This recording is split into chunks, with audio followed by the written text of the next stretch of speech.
Salut à tous et bienvenue pour un nouvel épisode des Super Physique Podcast. Je suis Rudy et je suis en compagnie de Fabrice.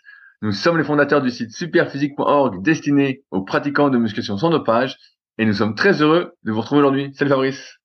Salut Rudy, bonjour à toutes et à tous. Donc comme vous l'entendez, Fabrice est sur un autre ordinateur, c'est pour ça que le son est bien meilleur que d'habitude. Fabrice, je crois que le mauvais son qui résonne tout ça vient de chez toi. Vient de ton ordinateur. Ah ben, c'est possible alors. Eh oui, parce que notre ordinateur, il date de 2010, alors que celui-là, il date de 2020. Eh ouais. Et voilà. Alors, pour ceux qui nous découvrent aujourd'hui, une rapide introduction. On a donc fondé le site superphysique.org en 2009 pour essayer de démocratiser les bonnes connaissances pour les pratiquants naturels que nous sommes à partir des erreurs qu'on a pu faire, du temps qu'on a perdu, et on en a fait vraiment un paquet. On a écouté beaucoup de gugus qui étaient soit naturels mais qui disaient n'importe quoi, soit des pratiquants dopés et pour qui, en fait, ça relève plus de la sorcellerie, de la magie que de l'entraînement et de la persévérance. Et donc avec ce site, on a développé plein de projets. On a fait des articles, des vidéos, des podcasts. On était les tout premiers à faire de nombreux projets dans la musculation. Et on a depuis maintenant quelques années notre marque de compléments alimentaires, Super Physique Nutrition. On a également une application, SP Training, disponible donc sur l'App Store et le Play Store. On a également une salle de musculation à proximité d'Annecy, donc le Super Physique Gym. N'hésitez pas à me contacter si vous êtes de passage et que vous souhaitez vous y entraîner. Et on a également personnellement nos propres sites respectifs. Pour Fabrice, c'est musculation-alter.fr où il propose également son livre pour ceux qui s'entraînent avec peu de matériel à la maison. Et de mon côté, j'ai mon site rudicoya.com que j'ai depuis 2006 où je propose du coaching à distance, où j'étais le tout premier il y a maintenant 16 ans, donc le temps passe quand même assez vite. Et également des livres et formations, dont mes deux récents livres, le guide de la prise de masse naturelle et le guide de la sèche naturelle que je poste tous les lundis dédicacés, et la formation super physique sur méthodesp.rudicoya.com qui est, on va dire, tout ce que je peux, entre guillemets, vous transmettre pour vous permettre de comprendre comment fonctionne la prise de muscle de manière naturelle et vous aider à progresser, toujours dans cette optique de réduire son risque de blessure et de ne pas perdre son temps. Et donc, dans ces podcasts, qu'on anime depuis maintenant pratiquement 5 ans, eh bien, on répond en partie aux questions qui sont posées sur les forums Superphysique, qui sont les derniers forums de musculation du web. Mais avant ça, on a une petite partie actualité, plus ou moins longue en fonction de la vie trépidante de mon associé. Alors Fabrice, quelles sont tes aventures cette semaine? Alors oui, donc cette semaine, comme j'avais dit, il y a la popularité de notre boutique Super Physique Nutrition est pas mal cette année. Alors je suppose que ça doit être avec l'inflation que les autres boutiques sont devenues moins compétitives par rapport à la nôtre vu qu'on n'a pas augmenté nos prix depuis très longtemps. Et du coup, ça attire de nouvelles personnes sur la boutique et notamment des personnes qui, quand ils te voient en photo avec le sachet de super protéines végétales, ne peuvent que vouloir l'acheter pour te ressembler, Rudy. Et du coup, Évidemment. ils achètent la protéine végétale et ils nous ont laissé plein de commentaires assassins dont, par exemple, j'en ai un qui me dit, donc c'est Franck qui s'appelle et il dit super protéine végétale, bio, super physique, goût cacao, le goût de cette protéine est horrible. J'en ai un autre qui dit je ne sais pas encore pour l'efficacité du produit, mais alors le goût, non, c'est pas possible, c'est vraiment infect. J'ai des hauts de cœur pour vous dire Ah non, ah non. comment certains peuvent dire que c'est bon, ils ont les papilles cramées, c'est pas possible. Bon attends, non mais là, attends, c'est des bourrés aux édulcorants ces gens-là, c'est pas possible. Attends, j'ai pas fini. Et là, donc le type continue. Mais non, vraiment horrible. Je suis obligé de mélanger avec du chocolat en poudre et de la cannelle et encore, il reste un petit arrière-goût. Mais vraiment, les gars, faites quelque chose pour le goût, vous y gagnerez en client. Et j'en ai encore un autre qui dit, alors j'ai acheté la version cacao qui n'a pas le goût cacao. Je ne sais pas l'efficacité du produit, donc je ferai pas de commentaire là-dessus, mais voilà ce que je veux dire. Texture très poudreuse, du coup pas agréable, le goût n'est pas bon, mais vraiment pas très écœurant. Je suis habitué à la whey goût cacao, et là vraiment rien à voir. Je n'ai pas pu finir mon deuxième shaker, même en rajoutant 4 cuillères de Nesquik. C'est important, vous dites le Nesquik pour notre Des commentaire. Nesquik, ah non, c'est J'ai énorme. même, j'ai même failli aller vomir. Donc voilà, j'ai claqué 45 balles qui vont finir à la poubelle. Je suis ravi. Du coup, si vous avez des papilles un peu exigeantes, je déconseille. Je suis très déçu. Je vais repartir sur la whey. Je voulais essayer. Eh bien, c'est bien fait. C'est pas bon pour moi. Alors, je peux pas retranscrire les milliards de fautes d'orthographe également dans les messages. Je vous les épargne. Vous avez de la chance. Et, et donc, je voulais rappeler très brièvement la philosophie de la boutique parce que ceux qui écoutent les podcasts régulièrement doivent la connaître. Justement, le principe de nos compléments super physiques, c'est qu'on ne met pas d'édulcorant, on ne rajoute pas de sucre. En fait, on ne rajoute pas toutes ces choses qui modifient la texture, le goût, tout ce que vous voulez, qu'on trouve en abondance dans les nourritures de l'industrie agroalimentaire moderne et y compris dans les compléments alimentaires. Et donc, du coup, ben, on a un goût qui est, entre guillemets, le plus naturel possible.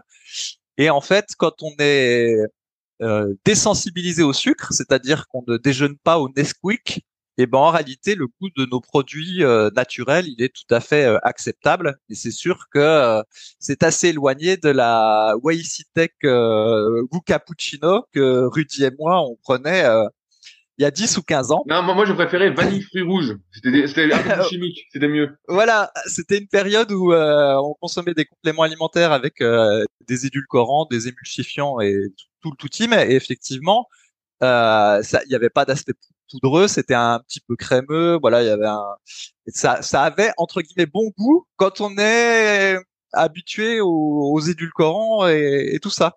Mais on s'en est complètement désensibiliser toutes ces merdes-là. Voilà, on a traqué ça de notre alimentation, plus de sucre ajouté, plus d'édulcorant, pas de sirop de glucose, pas de tout ce que vous voulez, acésulfalca, etc.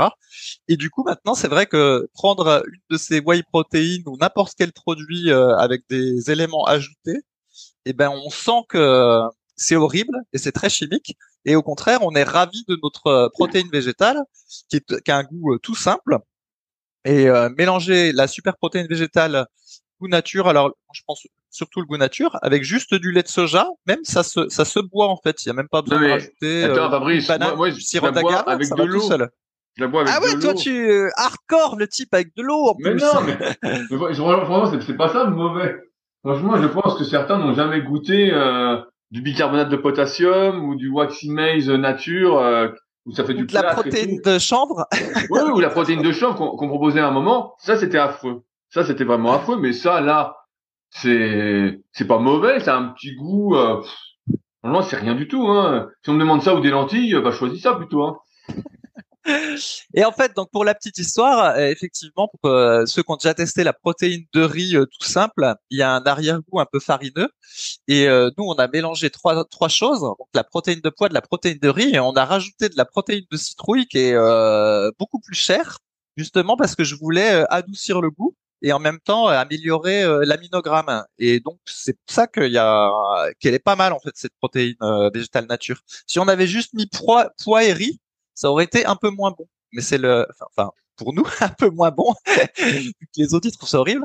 Mais voilà, Bah, c'est la citrouille qui améliore et puis qui fait que bah, ça peut se prendre comme ça. Et d'ailleurs, ceux qui y sont habitués sur le forum disent tous que ces commentaires sont très exagérés, mais en attendant, les commentaires sont bien là. En mais, même temps, mais Rudy, que veux-tu faire avec des gens qui déjeunent du Nesquik? Est-ce qu'on peut encore les sauver, tu penses? C'est là où j'allais en venir. J'allais dire, mais forcément, quand tu manges que des trucs édulcorés, hyper sucrés, où en fait c'est que des goûts artificiels ou fabriqués, bah ouais, quand tu prends un truc nature qui est le vrai goût, bon bah là c'est hyper difficile. Je me dis mais ça n'a pas de goût ou le goût est pas bon ou tu sais c'est comme les gens qui disent je mange pas de légumes, j'aime pas les légumes et puis qui mettent plein de ketchup ou de trucs. Et bah ouais mais en fait le ketchup c'est une hérésie quoi. C'est une hérésie le truc. Donc c'est juste qu'effectivement comme tu l'as dit comme on ne sait par quel miracle entre guillemets ou presque on a quelques hypothèses. Et ben la boutique est de plus en plus populaire. Toute proportion gardée, hein, je tiens à rassurer quand même. Et en fait, il y a des gens qui achètent un peu au pif, quoi. Et moi, c'est par exemple, c'est une des raisons pour lesquelles j'aime pas faire de la pub sur mon site rudicoya.com parce que je propose par exemple des livres ou des formations bien spécifiques. Et j'aime bien que quand les gens achètent, ils savent ce qu'ils achètent, ils ont déjà lu des articles.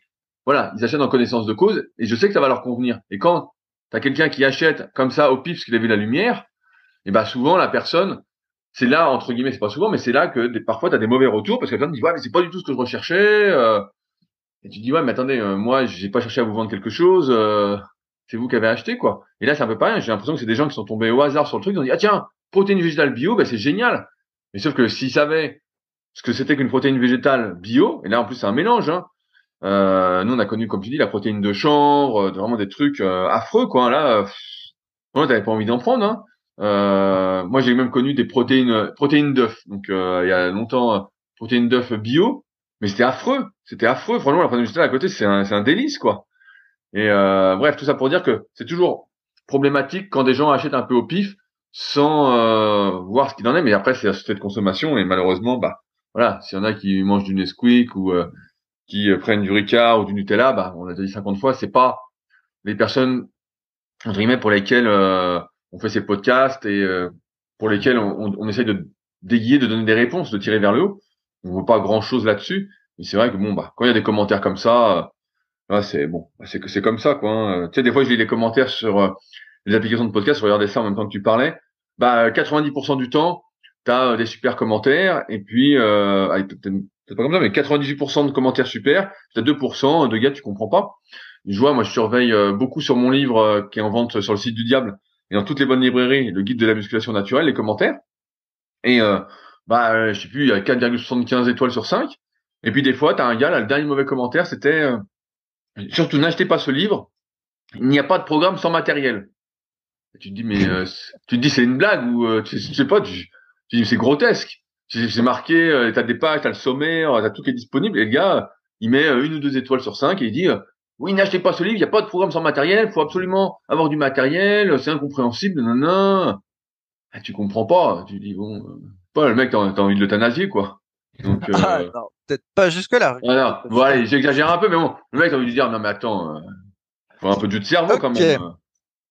Alors, par contre, on a eu un autre commentaire qui était positif où ça disait produit au top des jeunes entrepreneurs comme Rudy et Fabrice qui donnent tout, conseils en sport, psycho Ah et qui voilà. fabriquent et vendent des produits les plus sains à des prix imbattables. Mais ce que j'ai retenu, c'est des jeunes entrepreneurs. Donc ça devait Il s'appliquer à parlait pas moi, de le jeune. toi. Il parlait pas de toi. Ouais. Il voulait être sympa. Il voulait un bon de réduction, à mon avis. Ok. Alors, donc du coup, si jamais vous avez acheté de la protéine végétale et que vous n'êtes pas satisfait du goût et que vous n'avez pas encore, vous ne vous êtes pas encore désensibilisé aux édulcorants et au sucre, eh ben, vous pouvez améliorer en rajoutant du sirop d'agave et en mixant avec une banane et éventuellement Non des mais fruits congelés. ceux qui Et nous écoutent, ça Fabrice, améliorera. chaque semaine, c'est des gens qui ont le spirit. Donc c'est pas des gens qui vont rajouter du sucre dans leurs protéines quand même. Ouais, j'ai dit Ils peuvent sirop l'avoir comme d'agave. ça. Sinon c'est pas possible. Ok, alors deuxième sujet, et là je dis roulement de tambour, attention, parce que j'ai publié une vidéo cette semaine d'un exercice qui s'appelle en anglais Fire Hydrant, si ça se prononce comme ça, ou Dirty Dog, ou en bon français le chien qui pisse. Et j'ai eu mon premier compliment de la part de Rudy en 12 ans. Pour la première fois, Rudy en 12 ans m'a fait un compliment. Et alors de mémoire, la phrase qu'il a indiquée, c'était ah ça c'est du solide. Il faut des bons moyens fessiers et être souple des adducteurs pour Bien faire sûr. l'exercice. Et j'en ai été fort surpris, étant donné qu'il y a quelques semaines, j'avais mis une super vidéo de pompe indienne où je faisais des pompes indiennes, jambes très écartées, ce qui n'est pas hyper difficile en termes de souplesse et mobilité, jambes très serrées, ce qui est déjà plus difficile, et même à une jambe. Et mon associé Rudy a tout balayé ça d'un revers de Bah, main. j'ai Il pas a tout dit, ouais, balayé. c'est facile ton truc, alors qu'en J'ai fait, jamais dit ça. alors que les pompes indiennes sur une jambe, c'est pas facile du tout. Et là, j'ai mis donc un exercice que moi je fais en échauffement en fait, et lui, il a dit ça c'est du solide. Et là, on ne comprend pas, Rudy. Mais qu'est-ce qui t'a pris, quoi? Tu sais plus ce qui est difficile et facile en muscu. Qu'est-ce qui se passe dans ta Alors, tête? je vais t'expliquer parce que on va en parler juste après. Je pense que tu es vraiment hors du monde parce que moi qui vois beaucoup de gens et justement qui fait des analyses, des coachings premium comme je dis, avec les gens qui viennent au Super Physique Gym pour que j'analyse la mobilité, la morpho-anatomie, tout ça. Et ben en fait, là, ce que tu as montré sur la vidéo, c'est un truc que, ben c'est simple. Dans toutes les personnes que j'ai vues, donc j'ai pas vu la terre entière, hein, mais il y a 0% de gens qui peuvent faire ça. 0%, il y a 0%. Alors que tes pompes indiennes, entre guillemets, bah je pense que je m'y mets une semaine, si vraiment j'étais motivé, et puis voilà, c'est réglé quoi. C'est un peu d'équilibre, ça me paraît pas. Mais ça, là, il faut avoir les adducteurs hyper souples. La plupart des gens n'entraînent pas les adducteurs, sont toujours jambes serrées, donc les adducteurs qui se laissent pas étirer, qui sont tout faiblards, donc il y a un gros travail de souplesse. Et ensuite, le moyen fessier, même si on en parle depuis un petit moment, bah, très peu de personnes le travaillent, et donc c'est un combo des deux, sans vriller le bassin en plus. Bah, j'ai fait essayer parce que justement tu disais ça et tu rigolais. Donc j'ai fait essayer à quelques personnes qui font du kayak avec moi. Mais c'était impossible quoi. Franchement c'était. En fait ils montent à peine quoi. on monte à peine. Il faut pas oublier qu'on est toujours jambes serrées la plupart du temps, rarement jambes écartées, donc la plupart des gens ont une souplesse d'adducteur hyper faible, et tu vas avoir le meilleur moyen fessier du monde, en fait, t'arriveras pas à monter, quoi. Et là, j'ai trouvé que c'était, d'un point de vue mobilité, c'était balèze, quoi. C'était balèze parce que j'ai jamais vu personne, dans toutes les personnes que j'ai analysées, il y en a plusieurs centaines, dans tous les gens que j'ai coachés, ou même dans les cours BPGEPS, faire ça, quoi. Là, c'est vraiment... là, je me disais, bah ouais, le type, c'est vrai qu'il est souple, il a fait je sais pas combien d'années de karaté, il faisait le grand écart entre deux chaises, donc voilà, il n'y a pas de surprise, mais j'avais oublié Ouais, à mais quel point enfin, je voudrais préciser que c'était il y a 20 ans. le karaté, c'était il y a 25 ans en fait. Ouais, ouais, ouais. Mais bon. Non, non, mais t'es souple, on voit que t'es souple, hein, et t'as une souplesse qui est bien au-delà j'allais dire, de 99,9% des gens. Alors, Rudy, bon, on va pas non plus trop parler de ça longtemps parce que les gens sont pas passionnés de souplesse. Mais alors, pour l'anecdote, en fait, il y a plusieurs mois ou l'année dernière, je me souviens plus, je m'étais retrouvé avec les adducteurs, au contraire, hyper raides. Alors, ça paraît bizarre, mais ils étaient très raides. Et la raison, c'est que ceux qui avaient suivi, pendant des années et des années, j'ai abusé, entre guillemets, si c'est pas abusé, des fentes arrière avec haltères. Vraiment, j'en faisais beaucoup, beaucoup. C'était mon exercice phare pour la séance cuisse. Je commençais la plupart du temps avec ça. Et ça paraît pas, mais quand on fait des fentes, l'adducteur est en tension. Alors, et d'ailleurs, on peut le voir, il congestionne à la fin de la série de fentes. Et en fait, du coup, faire des fentes arrière régulièrement, bah, comme ça contracte l'adducteur, et ben à la fin, je me suis retrouvé avec les adducteurs tout raides, parce que les quelques exercices pour les adducteurs que je faisais en fin de séance étaient insuffisants pour même maintenir leur souplesse. Et en fait, j'avais les adducteurs tout raides. Et donc, bah, quand je m'en suis aperçu et puis que je me suis mis à faire des exercices de mobilité, et ben voilà, j'ai travaillé particulièrement pour récupérer cette souplesse et ça n'a pas été très difficile. En gros, principalement, j'ai fait des fentes latérales avec les jambes de plus en plus écartées, avec un pas de plus en plus écarté. Et puis après, je suis passé à ce qu'on appelle les fentes cosaques. Et là, voilà, j'ai récupéré pas mal de trucs. Et effectivement, la question qu'on peut se poser, c'est est-ce que j'ai récupéré si rapidement parce que j'étais très régulier dans mes étirements que je faisais pour les adducteurs, ou alors est-ce que ça a rattrapé 25 ans après, voilà, la souplesse que j'avais au karaté. Ça, je ne sais pas. Mais là, j'essaie de faire ce qu'on appelle le back bridge. C'est difficile à décrire, mais voilà, un étirement un peu difficile quand même.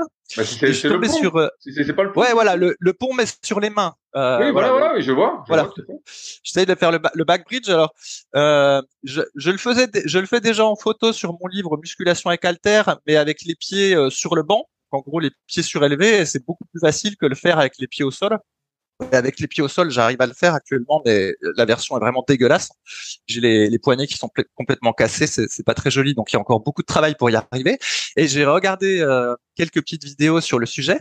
Il y avait quelqu'un qui disait que il s'était mis à la capoeira quand il avait 20 ans, et il expliquait donc que lui, parmi tous les membres qui faisaient qui s'étaient mis à la capoeira comme lui en fait c'était le nerd. Voilà, c'était le geek, c'était celui qui était derrière l'ordinateur. Et en fait, il lui avait fallu 1 an pour réussir donc cet exercice-là, alors que dans son groupe de capoeira, où il y avait des gens qui étaient un petit peu plus sportifs, et ben la plupart des gens, il a dit qu'ils avaient réussi en 1 mois. Alors, je sais pas trop combien de fois ils s'entraînaient par semaine, et puis si son témoignage est vrai ou pas, et s'il date. Mais ça montre bien que selon les antécédents, quand même, c'est pas la même chose. C'est que lui, voilà, il avait passé beaucoup de temps derrière l'ordi, il était tout raide, et du coup, bah, maintenant, chaque fois qu'il doit développer sa mobilité, bah, tout est plus dur pour lui. Ah, bah, bien sûr. Alors que manifestement, voilà, les autres étaient sportifs et puis ils sont arrivés plus rapidement. Donc voilà, peut-être que moi j'ai récupéré ma souplesse des adducteurs que tu Non, trouves mais bien c'est sûr que ça aide, hein, de récupérer. facilement grâce au karaté, ou peut-être que simplement je suis juste régulier. Et du Il coup, y a les ce deux, qui les deux. m'amène ce qui m'amène à un autre point. Voilà, j'ai regardé des programmes d'entraînement pour la mobilité.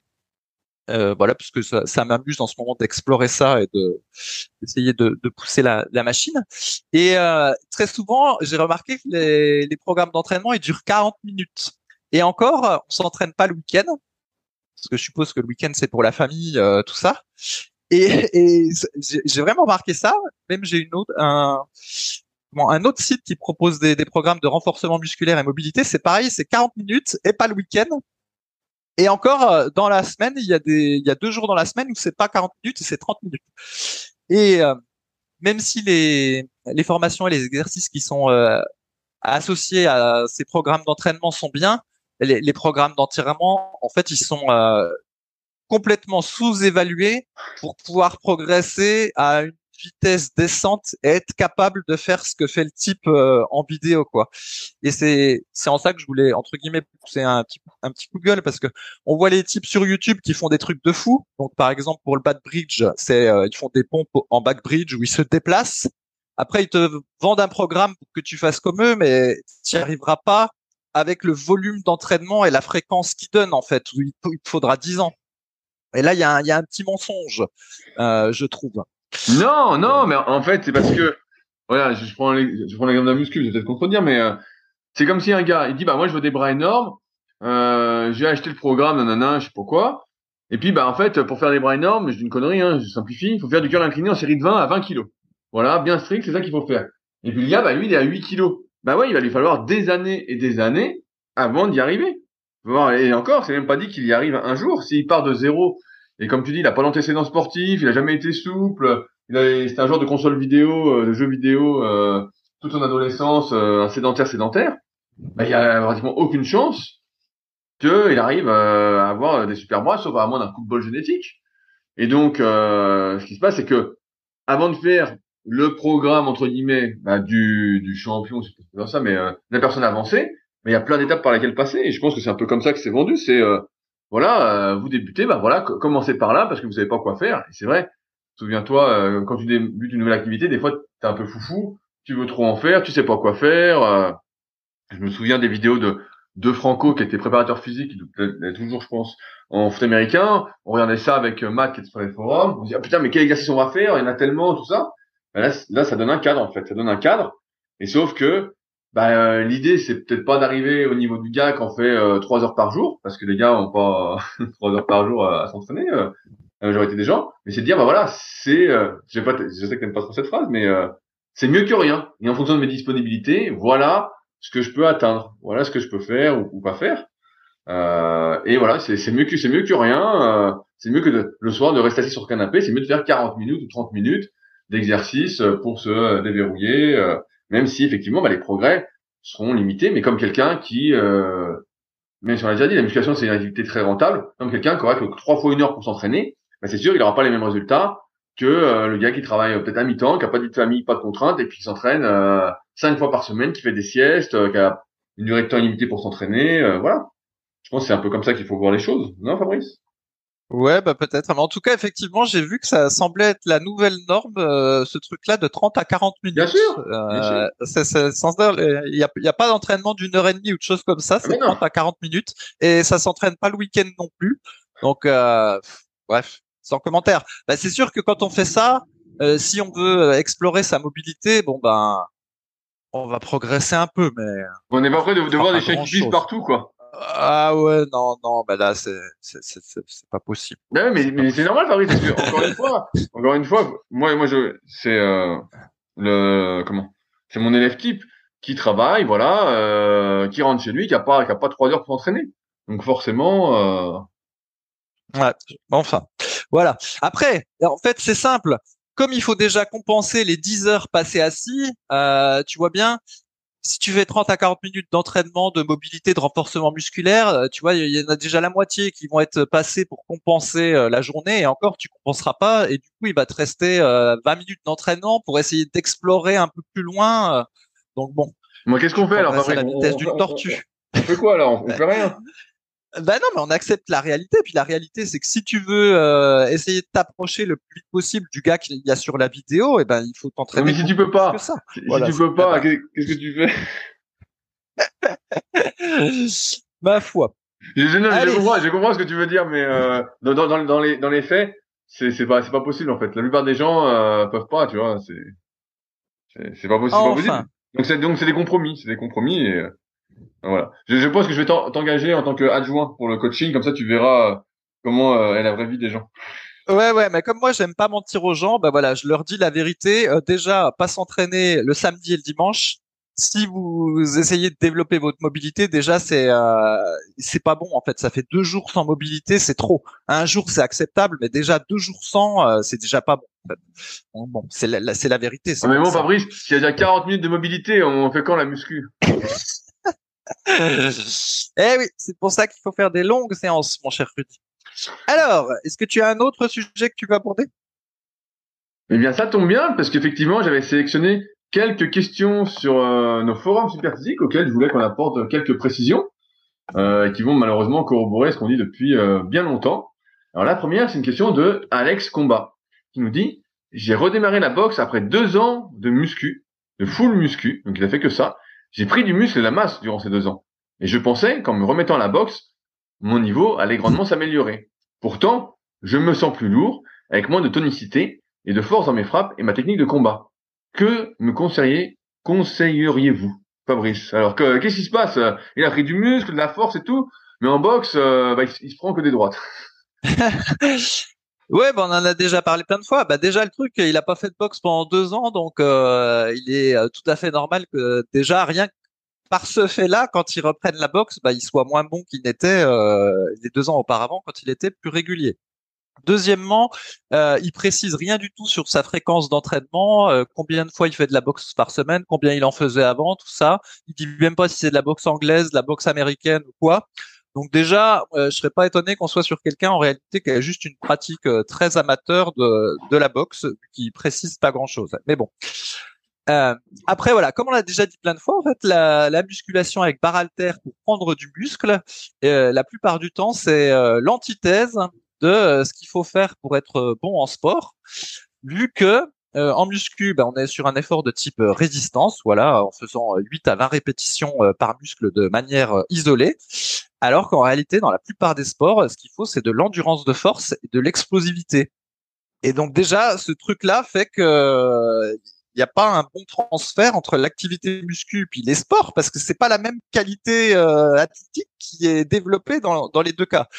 Et c'est vrai qu'il y a un, comment dire, Hollywood et les films d'action, ça nous a mal habitués parce qu'on a associé le fait d'être très musclé avec Arnold Schwarzenegger et autres voilà athlètes qu'on voit dans le film, on a associé le fait d'être très musclé au fait d'être la meilleure personne ou la personne la plus efficace dans le film d'action. Alors que en réalité, c'est pas ça dans la vie.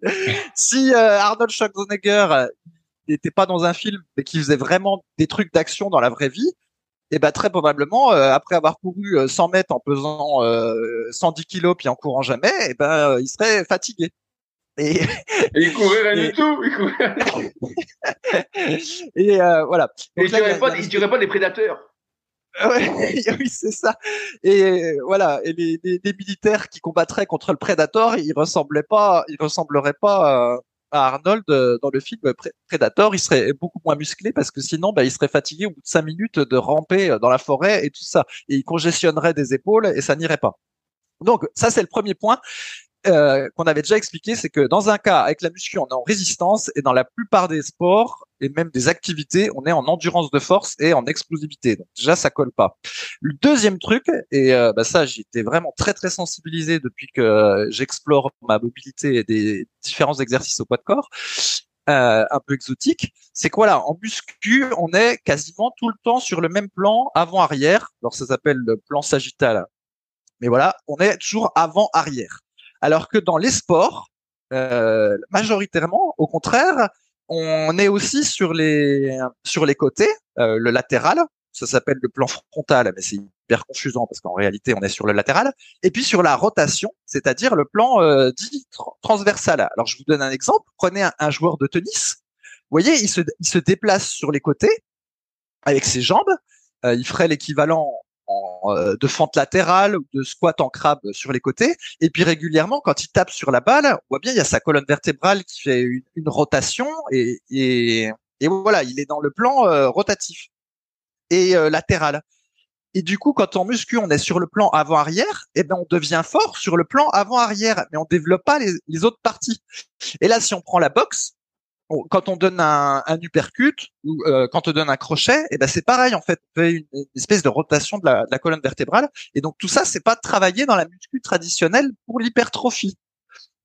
Et donc du coup, ben en réalité, effectivement, il a fait des choses pendant 2 ans, mais des choses qui ne servent pas pour la boxe. Donc non seulement il a pas fait de boxe pendant 2 ans, c'est le premier point, et en plus, ben, il s'est entraîné dans quelque chose qui est antinomique à la boxe. Si à la place de faire ça, il avait fait, je sais pas quoi, moi, de la corde à sauter, des pompes claquées, du squat sauté, des fentes latérales, des trucs comme ça, eh ben, il se serait remis à la boxe. Eh ben, il aurait été un petit peu rouillé parce qu'il n'en avait pas fait depuis 2 ans, mais très probablement, il se serait senti très dynamique sur ses appuis. Mais s'il a fait, je sais pas quoi, moi, du squat en série de 8 à 12 répétitions, de la presse à cuisse en série de 10 à 20 répétitions, des exos comme ça, eh ben, ça n'a juste rien à voir. En fait, ça s'explique très facilement ce qu'il ressent et c'est tout à fait logique. Oui, bah, évidemment que c'est logique parce qu'en fait, il s'est entraîné pas pour la boxe, il s'est entraîné pour prendre du muscle et donc de la masse et de la force en muscu. Et comme tu l'as dit, bah en fait, on est le reflet de nos habitudes et donc si on s'entraîne pour ça, bah en fait, on s'entraîne pour ça. Et la boxe, en plus, comme de nombreux sports, faut pas oublier que on minimise souvent ça parce que quand on connaît pas, mais en fait, dans tous les sports, il y a une part de technique qui est énorme, mais qui est monstrueuse. Moi, je le vois en kayak.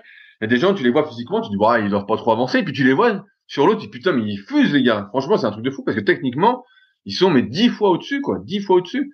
Et là, en boxe, bah, c'est pareil. D'ailleurs, je fais une petite pub. Fabrice, je sais pas si tu as vu, il y a une série qui est sortie sur la vie de Mike Tyson. Est-ce que tu es au courant de ça, Fabrice? J'ai vaguement vu parce qu'en fait, lui, il a gueulé Mike Tyson. Il a dit qu'on lui ait pas filé de fric pour raconter l'histoire de sa vie. Alors, il était très mécontent. Et c'est parce que, alors je fais un petit truc parce que moi je suis tout ça, c'est parce qu'en fait il bosse sur une série justement sur sa vie depuis 2015 et qui a du mal à voir le jour. Et en fait, il voulait pas en faire une autre avec d'autres. Et les autres ont dit, bah nous on veut en faire une à partir du bouquin. Et donc ils font à partir du bouquin qu'il a écrit. Eh oui, c'est fait couper l'herbe sous le pied. Parce qu'il Et avance voilà. pas, ça fait 7 ans, voilà. Et donc la série est pas si mal pour l'instant, si jamais. Elle est pas si mal. Et c'est là où je voulais en venir, c'est que, comme tu l'as dit, souvent dans les films, tu vois les gars, ils sont énormes et tout. Et pareil, tu pourrais dire, bah Mike Tyson, vous avez vu, il est solide et tout, le gars, il était énorme, tout ça. Et en fait, ce qu'on se rend pas compte et ce qu'on oublie peut-être, c'est qu'en fait, ces gars-là, ou ces filles-là, n'importe quel que soit le sport, en fait, c'est des gens qui ont développé leur masse musculaire, leur force, entre guillemets, avec la pratique sportive. Mike Tyson, à 13 ans, il faisait 80 kilos, le gars. Il faisait 80 kilos, personne pensait qu'il avait 13 ans. Il y a des gens qui ont, je sais pas, on dit, voilà, souvent, on dit le look du mec qui a abusé du bench. Et ben, le gars, c'est parce qu'il a fait du développé couché, donc, forcément, il faut développer couché. Mais le gars qui fait de l'aviron, les jambes qu'il a pris, et ben il les doit surtout à l'aviron. Ok, il a fait de la muscu un petit peu, mais il les doit surtout à l'aviron, et c'est ça qui lui donnait plus ou moins de cuisses. Et donc ça, en fait, on mélange cause et effet, en fait, et conséquences. C'est que on pense que avec la muscu, on peut gagner du temps pour avoir les muscles qui vont être prêts pour l'activité et progresser plus vite dans l'activité. Et en fait, pas du tout. Ce qu'il faut, c'est développer, entre guillemets, et on va revenir à ce qui te fait le mot qui t'anime en ce moment, Fabrice, pour venir à développer une masse musculaire utile et fonctionnelle dans ce qu'on veut faire. Et là, en fait, il a développé, Alex, du muscle et de la force pour la muscu. Pour la muscu, c'est très bien et franchement, c'est cool, hein. On va pas cracher dans la soupe. Mais c'est sûr que pour la boxe, bah ouais, c'est anti-boxe en fait.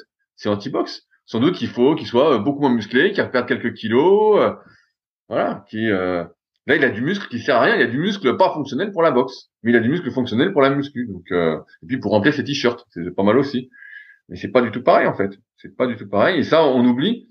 On pense qu'en étant comme ci comme ça grâce à la muscu, après on sera bon dans les autres trucs, pas du tout. C'est comme tu l'as dit, tout est très spécifique et on est bon là où on s'entraîne. Et en plus là il s'entraîne pas pendant 2 ans, s'il a pris 10 kilos, bon c'est fini quoi. Hein.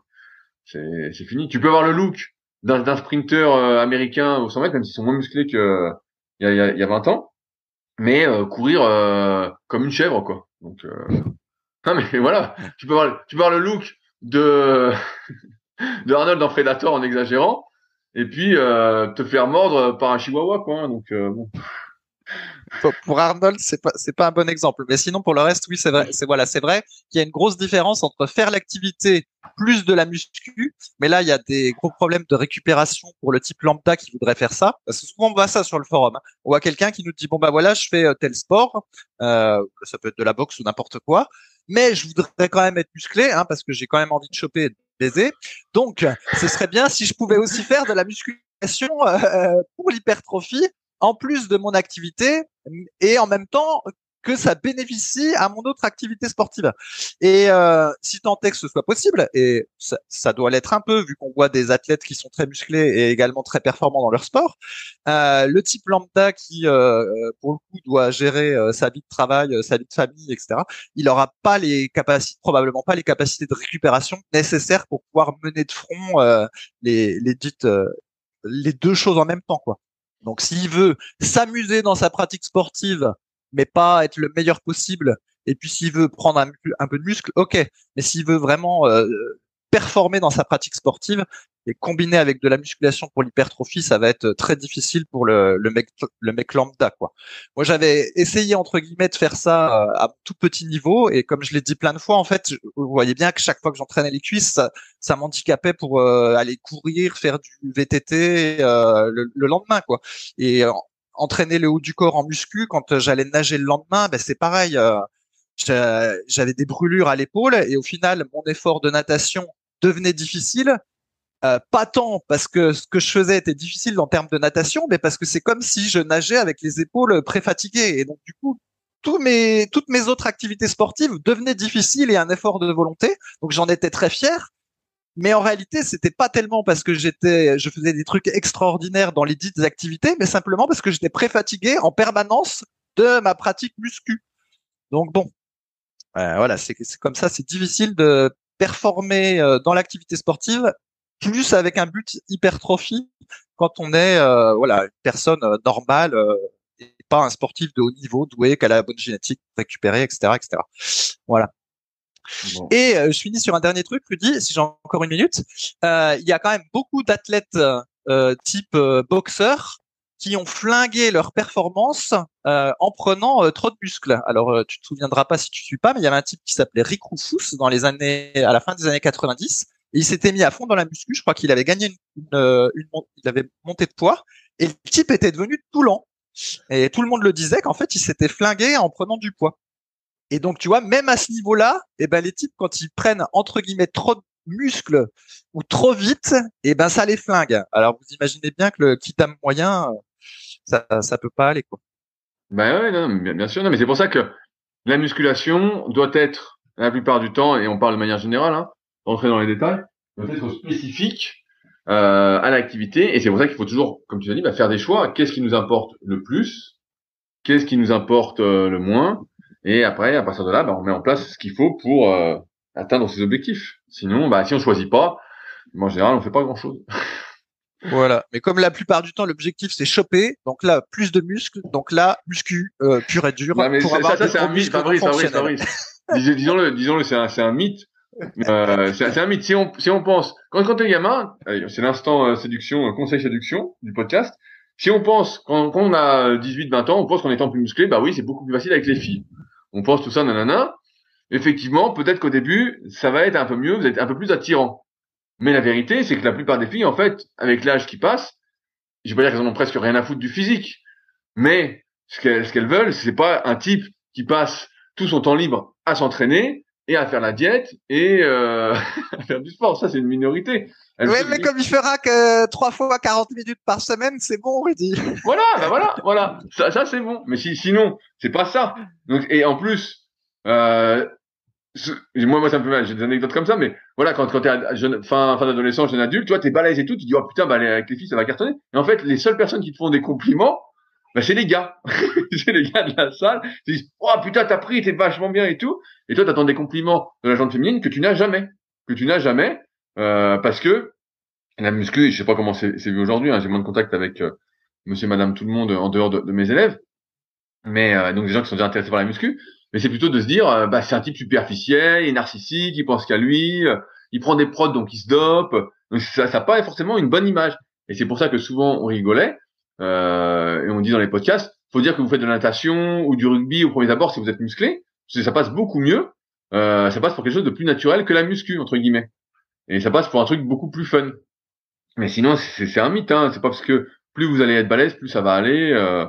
C'est pas comme Ouais, ça que... alors là, Rudy, je pense que tes trucs doivent dater un petit peu d'il y a 15 ans, parce que si tu allais sur la plage, tu verrais tout de suite que ne serait-ce que être un tout petit peu musclé, ça te donne un sacré avantage concurrentiel par rapport à tes pairs. Hein. C'est moi qui te le dis.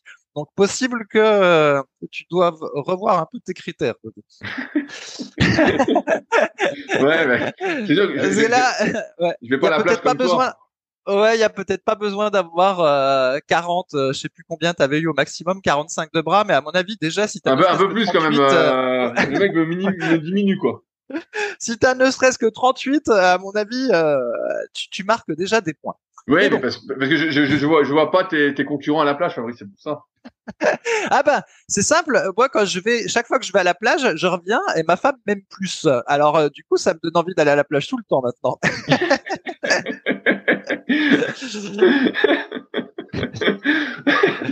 C'est quoi? Ouais, mais ça, c'est à 40 ans, Fabrice. Peut-être qu'à 20 ans, ça marche moins. Parce que maintenant, comme tout le monde à 20 ans en exagérant, tout le monde a du bide à 20 ans, bah, en fait, c'est bien d'avoir du bide pour tout le monde. Ben non, justement. Allez, passons à la question suivante, Rudy, si on a Mais une autre justement, question. c'est une question de bide. C'est une question de Maru qui nous dit, Salut, j'ai commencé la musculation et plus généralement le sport à la mi-avril afin de perdre tout d'abord du poids, mais aussi me muscler.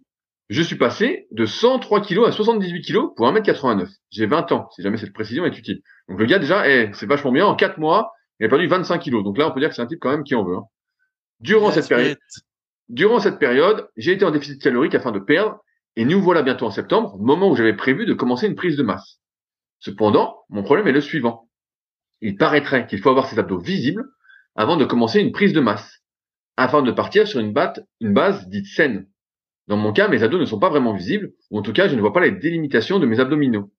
Ce que je voudrais savoir, c'est si je peux tout de même commencer une prise de masse comme prévu en septembre, ou si je dois continuer mon déficit calorique. Fabrice, toi le spécialiste du bide, qu'est-ce que tu en penses? Ouais, ouais. Bon, alors, comme on a déjà dit, de toute façon, pour lui, si, je sais pas trop ce qu'il appelait prise de masse, parce que maintenant, il y a beaucoup de choses qui sont sur ce vocabulaire-là, mais pour lui, déjà, c'est fini.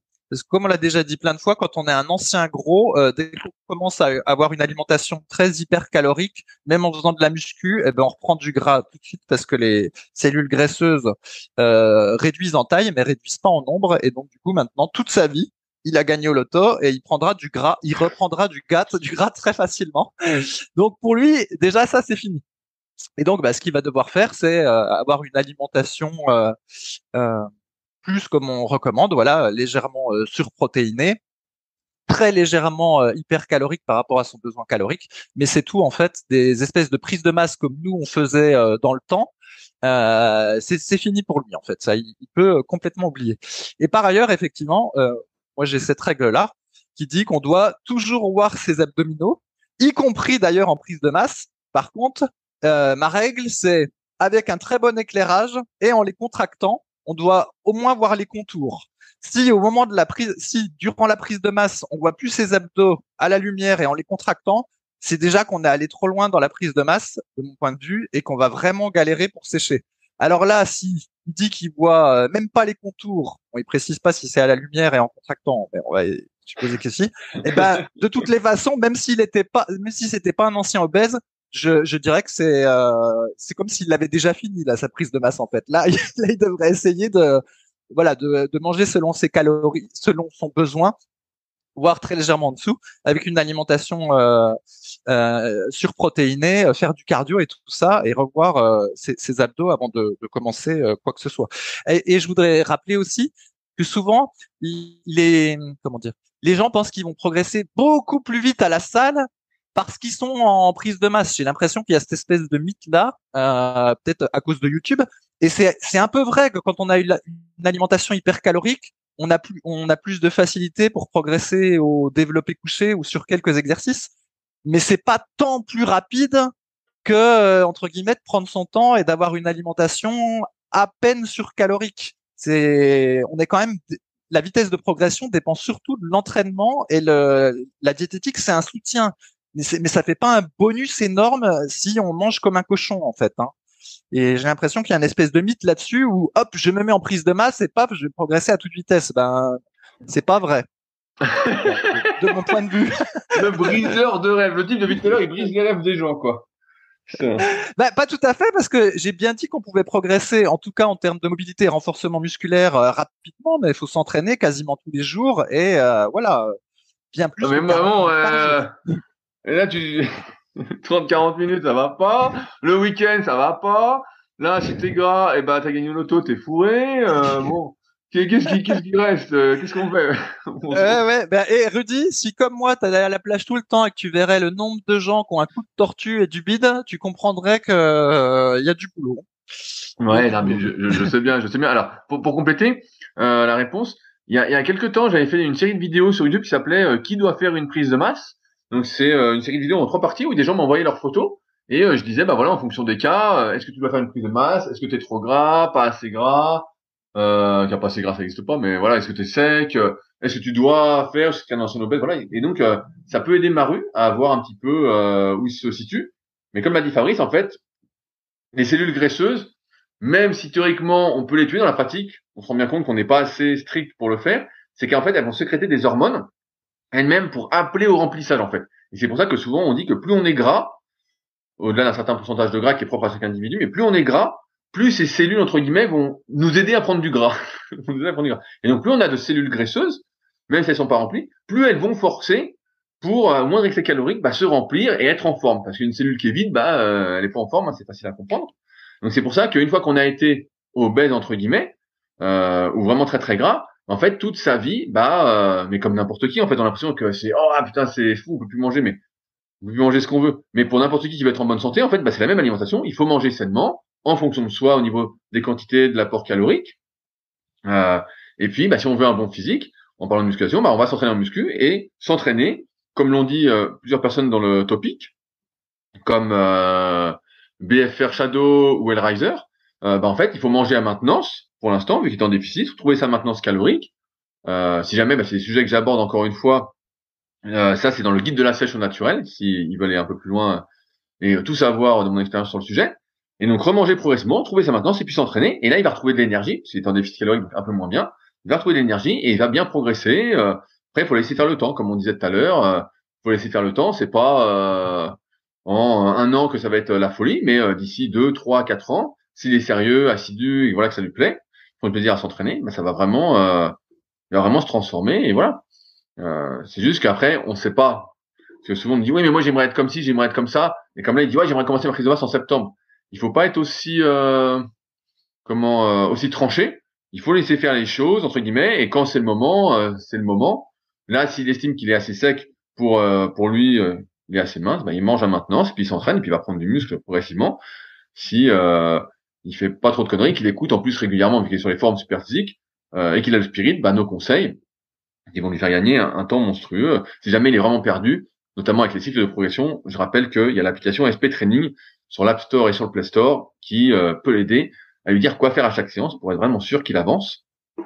Mais ça, voilà, c'est à lui de voir. Mais ouais, en fait, pas de prise de masse quand on a été vraiment très très gras auparavant et on mange sainement. Mais ça, c'est comme tout le monde, donc il y a pas de contrepartie. Ouais. Et alors, je voulais dire s'il y a des parents qui nous écoutent, qu'en gros, s'ils ont abonné leur adolescent à Netflix et si ils voient leur adolescent qui fait pas de sport et qui font rien, puis s'ils voient leur adolescent qui est en train de prendre du poids, et j'estime que c'est déjà une forme de maltraitance parce qu'en fait, l'adolescent en question, il démarre après vraiment avec un boulet au pied vu que voilà, quand tu as été en surpoids ou obèse, après, c'est la merde. Déjà, perdre le poids et revenir normal, c'est une vraie galère. Et en plus, après, ce sera, entre guillemets, une galère pour maintenir le truc. Quand t'as perdu ta mobilité ou que tu l'as jamais eu, sauf quand tu avais quelques années, pour récupérer ta mobilité, c'est une galère. Et voilà, donc tout est plus compliqué. Et puis, quand t'as jamais fait de sport, t'as pas de proprioception quand tu te mets au sport, donc c'est encore une galère. Et c'est vraiment la triple peine pour les adolescents qui sont sédentaires devant Netflix et qui mangent mal, parce que si après tout d'un coup ils ont l'illumination, tu vois, ils sont touchés par le Seigneur, puis ils se disent ah bah ça y est, maintenant je veux devenir sportif et perdre du gras, voir mes abdos, etc. Eh bien ils vont galérer de folie, c'est ça. Ils vont galérer de folie rien que pour redevenir entre guillemets normal. Et après même leur progression future, il y a des chances qu'elle soit moins rapide que celui qui avait été tout bien au début, qui, un, avait pas eu la phase de galère pour devenir normal, et puis deux, aurait beaucoup plus de facilité pour après progresser puis atteindre ses objectifs en termes corporels. Donc c'est vraiment la triple peine quand on a, entre guillemets, foiré son adolescence au niveau de la gestion de son corps, quoi.